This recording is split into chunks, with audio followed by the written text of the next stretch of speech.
এদিকে সরকার পতনের আন্দোলন দলমত নির্বিশেষে সবার ছিল, বললেন শিবিরের সেক্রেটারি। শেখ হাসিনার সরকার পতনের আন্দোলন দলমত নির্বিশেষে সবার ছিল বলে উল্লেখ করেছেন ইসলামী ছাত্র শিবিরের কেন্দ্রীয় সেক্রেটারি জেনারেল জাহিদুল ইসলাম। তিনি বলেন, স্বৈরাচার বিরোধী আন্দোলনে আমরা যখন সামিল হয়েছিলাম আমাদের কোনো দলীয় পরিচয় ছিল না, সেদিন আমাদের কোনো ব্যক্তির পরিচয় ছিল না, সেদিন মত ধর্ম বর্ণের কোনো পরিচয় ছিল না। অন্য ধর্মের কেউ আহত হলে সবাই হাসপাতালে নিয়ে গেছে, এরকম অসংখ্য নজিরও রয়েছে।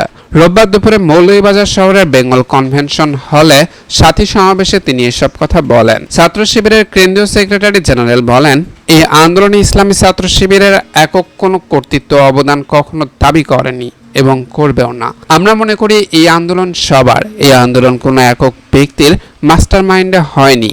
এই আন্দোলনে অসংখ্য মাস্টার মাইন্ড রয়েছে, অসংখ্য শহীদ রয়েছেন। সবাই মিলে দলমত নির্বিশেষে ঐক্যবদ্ধ প্ল্যাটফর্মের মধ্য দিয়ে এই সমাজ থেকে ফ্যাসিজমের উৎখাতের নবসূচনা সৃষ্টি করেছি। মৌলভীবাজার শহর সভাপতি তারেক আজিজের সভাপতিত্বে ও জেলা সভাপতি আলম হোসাইনের সঞ্চালনায় সমাবেশে বিশেষ অতিথি ছিলেন ছাত্র শিবিরের কেন্দ্রীয় বায়তুল মাল সম্পাদক তহিদুল ইসলাম মিসবা, মৌলভীবাজার জেলা জামায়াতের আমির ইঞ্জিনিয়ার শাহেদ আলী, হবিগঞ্জ জেলা জামায়াতের আমির কাজী মহসিন আহমেদ সহ প্রমুখ।